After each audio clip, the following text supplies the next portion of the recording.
കേരളത്തിൻ്റെ പുതിയ ദേവസ്വം മന്ത്രി VN വാസവൻ. IPL മാതൃകയിൽ കേരളത്തിൽ വരാൻ പോകുന്ന premier league cricket tournament Kerala cricket league. കേരളത്തിൻ്റെ പുതിയ പട്ടികജാതി പട്ടികവർഗ വികസന മന്ത്രി OR കേളു. രാജ്യത്തെ ആദ്യമായി തദ്ദേശീയമായി വികസിപ്പിച്ചെടുത്ത സോഫ്റ്റ്വെയറിൽ പ്രവർത്തിക്കുന്ന തുറമുഖ നാവിഗേഷൻ സെൻറ്റർ നിർമ്മിക്കുന്നത് വിഴിഞ്ഞം. സൂക്ഷ്മ ചെറുകിട ഇടത്തരം സംരംഭങ്ങൾ ഉത്തേജിപ്പിക്കുന്നതിനായി കേന്ദ്ര സൂക്ഷ്മ ചെറുകിട ഇടത്തര വ്യവസായ മന്ത്രാലയം കൊണ്ടുവന്ന കേന്ദ്രീകൃത രജിസ്ട്രേഷൻ ഉദ്യം. 2024 അന്താരാഷ്ട്ര യോഗ ദിന വേദി ശ്രീനഗർ. ആരുടെ ജന്മദിനത്തോടനുബന്ധിച്ചാണ് രാജ്യത്ത് 525 രൂപയുടെ നാണയം പുറത്തിറക്കിയത്? മീരാബായ്. ന്യൂയോർക്ക് ആസ്ഥാനമായുള്ള അഡോൾഫ് എസ്തർ ഫൗണ്ടേഷൻ്റെ ചിത്രകലാ പുരസ്കാരം നേടിയ മലയാളി പ്രദീപ് പുത്തൂർ. ധ്വനി പ്രയാണം ആരുടെ ആത്മകഥയാണ്? M Leelavathi.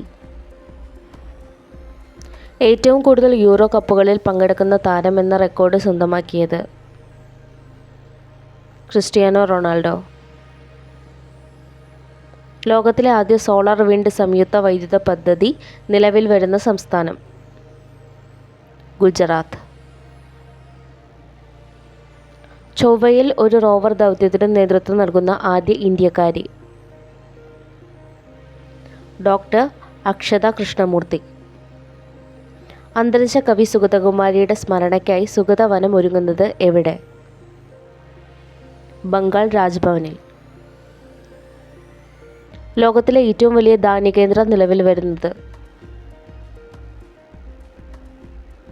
Varanasi.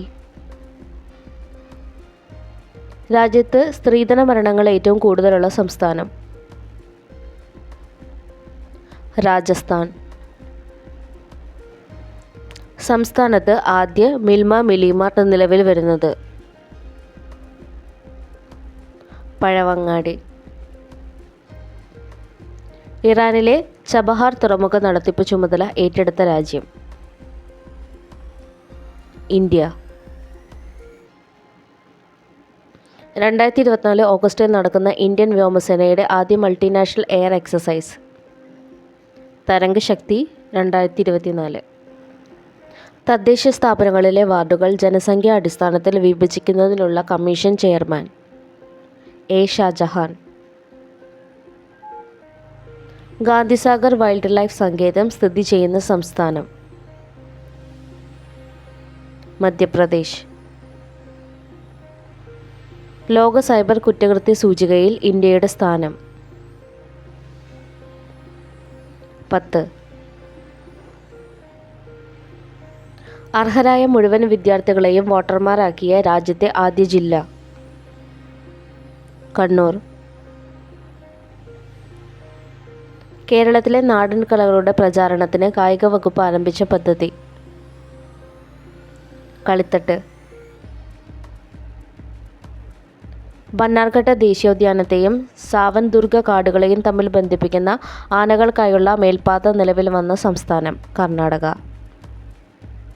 Ultimate fighting ചാമ്പ്യൻഷിപ്പിൽ വിജയിക്കുന്ന ആദ്യ ഇന്ത്യൻ താരം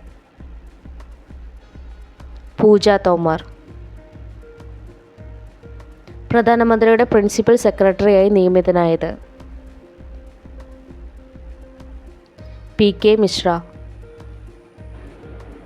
രാജ്യത്ത് ആദ്യമായി വന്യമൃഗങ്ങൾ കാടിറങ്ങുന്നത് തടയുന്നതിനായി സാങ്കേതികവിദ്യ ഉപയോഗിച്ച് സ്മാർട്ട് ഫെൻസിംഗ് നിലവിൽ വരുന്ന സ്ഥലം ചെതലയം. സമ്പൂർണ്ണ പേവിഷമുക്ത സംസ്ഥാനം എന്ന ലക്ഷ്യത്തിലേക്ക് എത്താൻ കൊല്ലം കോർപ്പറേഷനും മൃഗസംരക്ഷണ വകുപ്പും ആരംഭിച്ച പദ്ധതി കാവ. സംസ്ഥാന നൈപുണ്യ വികസന മിഷന്റെ കീഴിൽ ആദ്യ ജില്ലാ വികസന നൈപുണ്യ കേന്ദ്രം നിലവിൽ വരുന്നത് പാപ്പനംകോട്. പുന്നയൂർക്കുളം സാഹിത്യ സമിതി ഏർപ്പെടുത്തിയ പ്രഥമ മാധവിക്കുട്ടി പുരസ്കാരം ലഭിച്ചത് KR മീര.